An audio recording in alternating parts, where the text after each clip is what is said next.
Hi everyone, good morning. मैं हूं अभिमन्यु और स्वागत है आपका आज के इस वीडियो में, जहां हम डिस्कस करने वाले हैं psychology of the day for 20th of May 2026। ठीक है, तो हम डिस्कस करने वाले हैं psychology of the day for Nifty 50 20th मई की, यानी कि वेडनेसडे की।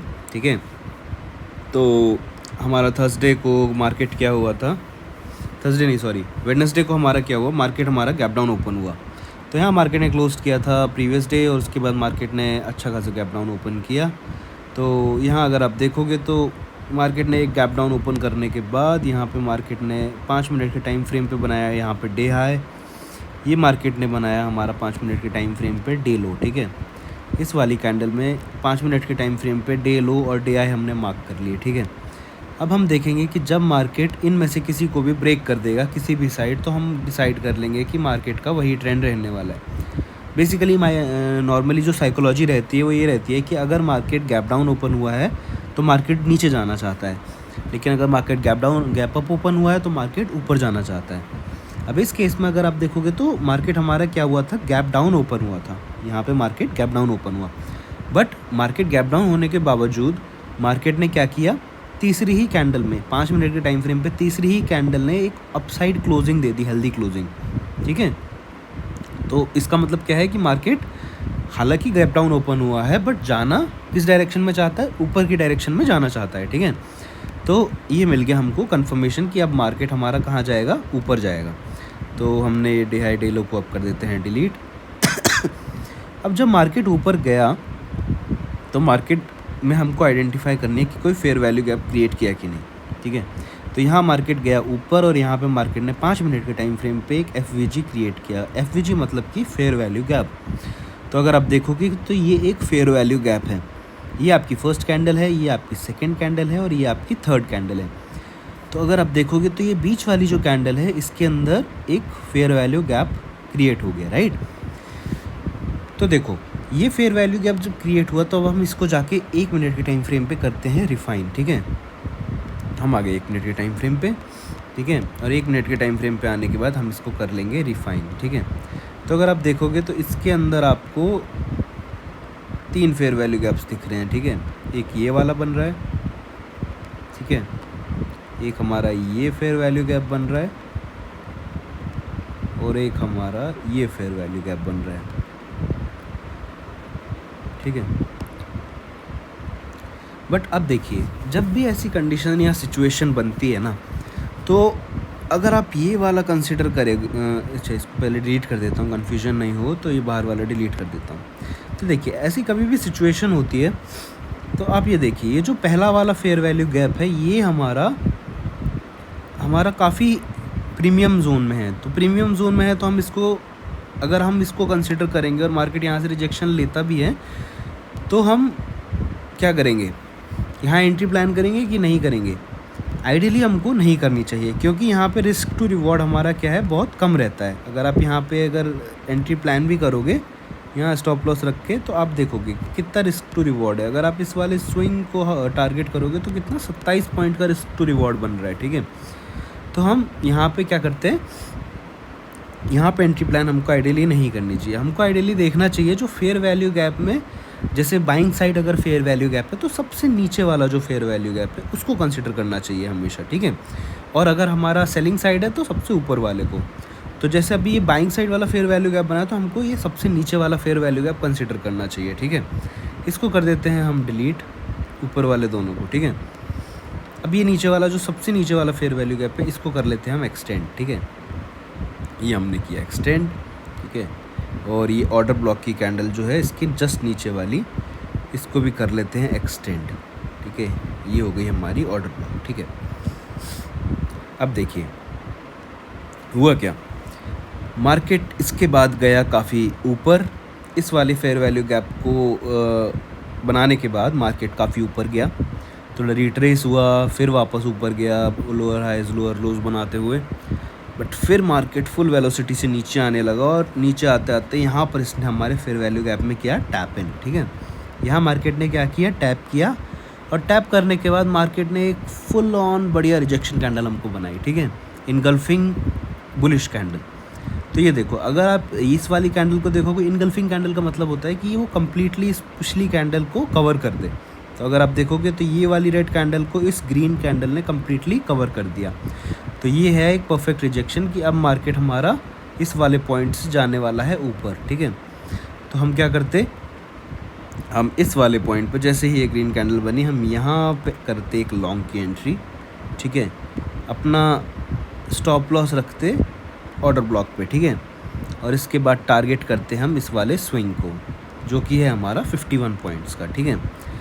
तो 51 पॉइंट्स का टारगेट हम रखते, और इसको अगर आप देखोगे तो ये आपको बहुत ईजीली तो नहीं, बट मार्केट ने यहाँ पे क्या किया, मार्केट काफ़ी देर थोड़ा टाइम स्पेंड यहाँ पे मार्केट ने किया, ठीक है। इसके बाद मार्केट यहाँ पे हाइज एंड लोज बनाता रहा, वहीं उसी के अंदर कंसोलिडेट करता रहा जोन के अंदर, और फिर मार्केट थोड़ा सा नीचे गया। यहाँ पे मार्केट हमारे स्टॉप लॉस को हिट करने से पहले ही फुल ऑन अपना बुलिश मूव दे दिया, और उसके बाद हमारे टारगेट को यहाँ पे हिट कर दिया, ठीक है। तो ये थी हमारी पहली ट्रेड, ठीक है। इसके बाद अब देखते हैं, हमारी एक ट्रेड हुई, इसमें हमारा प्रॉफिट हो गया, तो हमने इसके बाद कोई ट्रेड लिया नहीं, बट फिर भी हम देखते हैं मार्केट ने यहाँ पे और कोई सेटअप बनाया कि नहीं, ठीक है।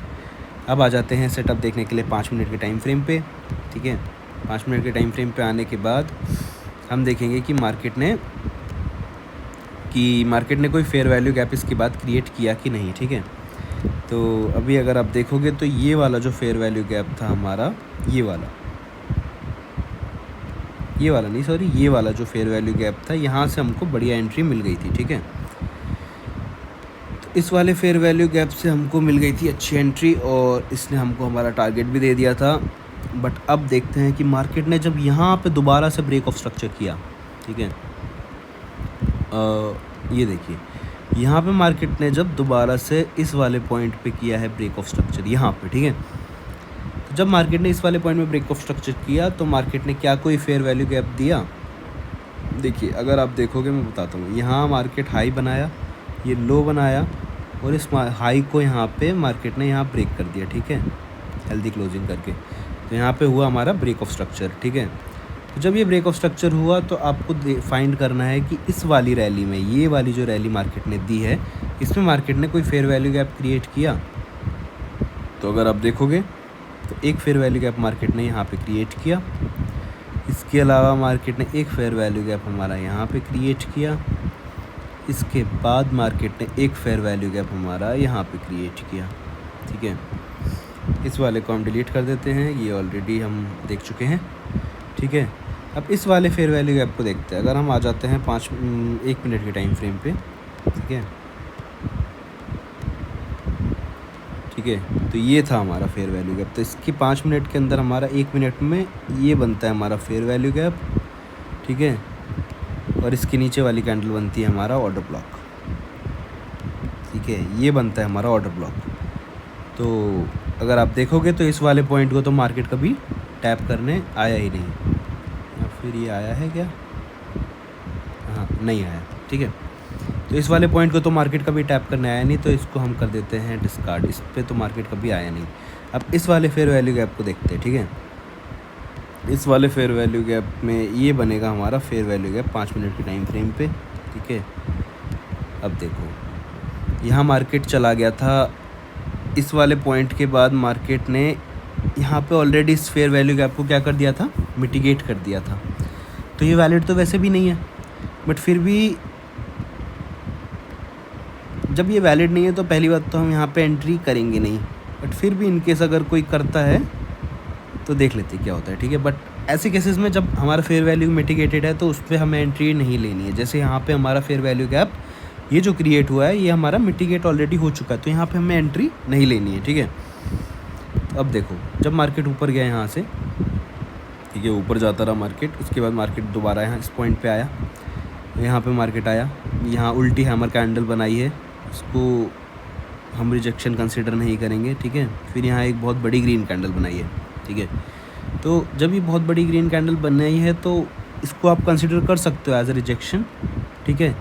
बट यहाँ देखो, अगर आप यहाँ पे लॉन्ग की एंट्री प्लान करते 20 वाले पॉइंट पे, ठीक है, स्टॉप लॉस अगर आप यहाँ रखते और टारगेट अगर आप इस वाले पॉइंट को रखते, हाई को, स्विंग को, तो देखो इस वाले पॉइंट पे आके मार्केट कितना ज़्यादा कंसोलिडेट करने लगा है। आप देखोगे करीब मार्केट यहाँ कितनी देर तक इसी वाले जोन के अंदर रहा है। अराउंड कितने पॉइंट्स की प्राइस रेंज है ये, यहाँ पे अगर आप एंटर करते हो तो यहाँ से लेके यहाँ तक 30 पॉइंट, मार्केट 30 पॉइंट के अंदर घूमता रहा है फॉर अराउंड कितनी देर।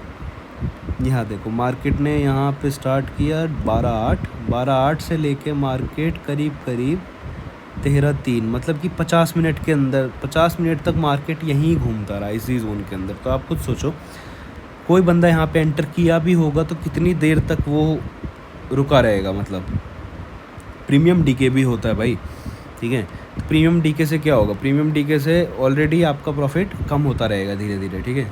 तो प्रीमियम डीके के कारण भी यहाँ प्रॉफिट इंक्रीज़ नहीं हो रहा है और इतनी देर तक कोई बंदा होल्ड करेगा भी क्यों, ठीक है। इवेंचुअली अगर आप देखोगे तो ये आपको एसएल ही हिट कर अगर आप यहाँ पे टारगेट रखते हो तो ये एसएल ही हिट कर देता, ठीक है। तो ये इसीलिए इस वाले कहते हैं कि जहाँ सेटअप नहीं हो वहाँ पे ट्रेड हमें नहीं लेना चाहिए। इसको हम कर देते हैं डिलीट, ठीक है। इस वाले फेयर वैल्यू गैप को भी हम देख लेते हैं। तो इस वाली कैंडल में अगर आप देखोगे तो ये वाली कैंडल हमारी बनती है फेयर वैल्यू गैप, ठीक है। ये वाली कैंडल, ठीक है, ये कैंडल बनती है हमारी फेयर वैल्यू गैप। अगर आप यहाँ पे लेके जाओगे इसको, ठीक है, तो देखो पहली बात तो ये भी मिटिगेटेड है, यहाँ पे ये एंटर कर चुका है इसके अंदर, ठीक है, प्राइस। बट ये दोबारा जब लौट का है तो यहाँ पे भी अगर आप देखोगे तो कोई रिजेक्शन कैंडल नहीं बनी और एक बार में ही इस वाले फेयर वैल्यू गैप को मार्केट ने पूरा ब्रेक कर दिया। तो जब मार्केट ने इसको पूरा ब्रेक कर दिया तो फिर ये हमारे लिए क्या है, वैलिड हमारे लिए नहीं है। तो इसको भी कर देते हैं हम डिलीट, ठीक है। अब आ जाते हैं दोबारा से 5 मिनट के टाइम फ्रेम पे, 5 मिनट के टाइम फ्रेम पे आ जाते हैं, ठीक है। इसके बाद देखते हैं कि मार्केट ने कोई और हमको सेटअप दिया है कि ना। तो यहाँ अगर आप देखोगे तो हमारा ये वाला fair value gap I guess कहाँ पे था, ये वाला फेयर वैल्यू गैप हमारा काम नहीं किया था क्योंकि ये मिटिगेट हो चुका था। इसके बाद हम देखते हैं कि मार्केट ने कहाँ पे जाके किया है ब्रेक ऑफ स्ट्रक्चर, ठीक है। फिर मार्केट ने बनाया था, देखिए अब यहाँ पे मार्केट ने बनाया एक हायर लो और यहाँ पे मार्केट ने बनाया एक हायर हाई, ठीक है, क्योंकि मार्केट अप ट्रेंड में। तो जब ये हो गया हमारा पॉइंट एक हायर हाई का और ये वाला पॉइंट हमारा हो गया एक हायर लो का, ठीक है, ठीक है, ये दोनों पॉइंट्स हैं।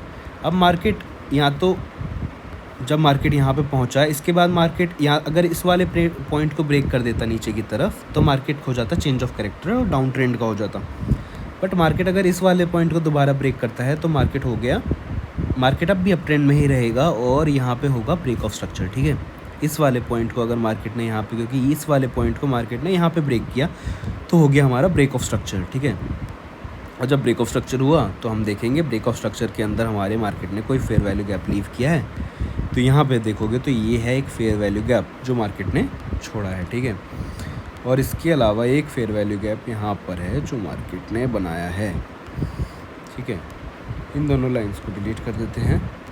अब ये देखिए इन दोनों फेयर वैल्यू गैप्स में अगर आप ये देखोगे तो यहाँ तो मार्केट कभी टैप ही करने के लिए नहीं आया, ठीक है। तो इसको हम डिस्कार्ड ही कर देते हैं। अब इस वाले फेयर वैल्यू गैप को देखते हैं, ठीक है। ये है 5 मिनट के टाइम फ्रेम पे। अब आ जाते हैं हम 1 मिनट के टाइम फ्रेम पे, ठीक है। 1 मिनट के टाइम फ्रेम पे देखोगे तो आपका ये बहुत बड़ा फेयर वैल्यू गैप बनता है, ठीक है। इतना बड़ा ये फेयर वैल्यू गैप बनता है। इसके बाद आप देखोगे तो इसकी नीचे वाली कैंडल बनती है आपकी ऑर्डर ब्लॉक, ठीक है। ये बन गई आपकी ऑर्डर ब्लॉक, ठीक है। अगर फिर आप यहाँ से देखोगे, ठीक है, ये वाले पॉइंट से देखोगे तो यहाँ मार्केट ऊपर गया, ठीक है। और यहाँ मार्केट ने इसको मिटिगेट भी कर दिया। मिटिगेट करने के बाद फिर मार्केट यहाँ पे टाइम स्पेंड करता रहा। बट यहाँ पे मार्केट ने एक अच्छी रिजेक्शन कैंडल हमको तो बनाई है। तो मतलब यहाँ पे क्या हुआ, हमारी स्मार्ट मनी ने एंटर किया है, क्योंकि यहाँ पे अगर आप देखोगे तो यहाँ पे हमारी लोअर विक्स हैं, ठीक है। तो यहाँ स्मार्ट मनी ने एंटर किया पहली बात तो। लेकिन देखो गाइस, अगर एक ट्रेड में प्रॉफिट हो जाता है तो हमको मल्टीपल ट्रेड्स लेने नहीं है, ठीक है। उसके बाद हमको एटलीस्ट ऐसे जोन में तो एंट्री नहीं करनी चाहिए, क्योंकि जब हमारा मार्केट एक अच्छे ट्रेंड में होता है ना, तो मार्केट को पहले हमको अलाउ करना चाहिए कि फेयर वैल्यू गैप से थोड़ा ऊपर जाए, उसके बाद दोबारा टैप करने आए, ठीक है। बट यहाँ पे क्या हुआ, मार्केट ने यहाँ क्रिएट तो किया फेयर वैल्यू गैप, बट इसको तुरंत ही मिटिगेट कर दिया, तुरंत ही इसमें एंटर कर गया। तो इस वाले पॉइंट पे हमको एंटर नहीं करना चाहिए, बिकॉज दिस इज़ एक वैलिड फेयर वैल्यू गैप है, बट ये पहली बात तो मिटिगेट हो गया इस वाले पॉइंट पे, ठीक है। मिटिगेट होने के बाद ही धीरे धीरे मार्केट इसमें एंटर कर रहा है, बट स्मार्ट मनी एंटर ही नहीं कर रहा है, क्योंकि स्मार्ट मनी एंटर करेगा तो यह एक रिजेक्शन कैंडल बन जाएगा, ठीक है। अब यहाँ पे स्मार्ट मनी ने एंटर तो किया, बट क्योंकि ऑलरेडी मिटिगेटेड था और ऑलरेडी 2:20 का टाइम हो गया था, तो यहाँ पे लोगों ने एंटर नहीं किया होगा। बट फिर भी देखते हैं इस वाले पॉइंट पे, अगर आप एंटर करते और फॉर एग्जांपल लेट से आप 1:2 का टारगेट रखते इस वाले पॉइंट से, ठीक है। तो 1:2 का तो यहाँ पे नहीं, बट अगर आप इस वाले पॉइंट पे एंटर करते हो for example second green rejection पे और 1:2 का टारगेट रखते तो ये आपको मिल जाता, ठीक है। कितने पॉइंट्स का है ये? 33 पॉइंट्स का। और यहाँ मार्केट ने काफ़ी ज़्यादा टाइम स्पेंड करने के बाद ये टारगेट दिया है, ठीक है। और फिर सडनली यहाँ पे मार्केट ने अच्छी खासी सेलिंग यहाँ पे मार्केट में देखने को मिली है। इसके बाद अगर आप ये वाला पॉइंट देखोगे तो अच्छी खासी सेलिंग उसके बाद मार्केट में देखने को मिली है, ठीक है। तो वही है कि अगर आपका सेटअप बनता है करेक्ट, अगर आपको थोड़ा भी डाउट हो रहा है तो आप वो ट्रेड छोड़ दो, मत पार्टिसिपेट करो उस ट्रेड में, ठीक है। लेकिन अगर आपका सेटअप बन रहा है और परफेक्ट सेटअप आपका है तो बिल्कुल उस ट्रेड में आपको पार्टिसिपेट करना चाहिए, ठीक है। और ट्राई यही करो कि दिन में आप एक ट्रेड करो या फिर मैक्स टू मैक्स आप 2 ट्रेड करो, ठीक है। दूसरा ट्रेड भी आप तब करो अगर आपका पहली ट्रेड में लॉस हो जाए। अगर पहली ट्रेड में भी प्रॉफिट अच्छा हो जा रहा है तो आपको सेकंड ट्रेड के लिए जाना ही नहीं है, ठीक है। ये डिसिप्लिन अगर आप फॉलो करोगे तो आप हो सकता है कभी ना कभी ज़रूर प्रॉफिटेबल बन जाओ। बट अगर आप यही फॉलो करते रहोगे कि अगर सारी ट्रेड्स जहाँ जहाँ सेटअप बने हम सारी ट्रेड्स में पार्टिसिपेट करेंगे तो सब प्रॉफिट लॉस बराबर करके नल एंड वॉइड हो जाएगा, ठीक है। क्योंकि हमको कैपिटल बचा के रखना है। अगर आप मार्केट में टिके रहोगे तो मार्केट में कभी ना कभी सफल ज़रूर हो जाओगे, बट अगर आपका कैपिटल ख़त्म हो गया तो आप मार्केट से हो जाओगे बाहर, ठीक है। तो यही थी आज की साइकोलॉजी। और अगर आपका कोई भी डाउट है, कोई क्वेश्चन है तो आप बिल्कुल कमेंट्स में पूछ सकते हो, ठीक है। जो भी आपको क्वेश्चन है वो आप कमेंट्स में पूछ सकते हो मेरे से।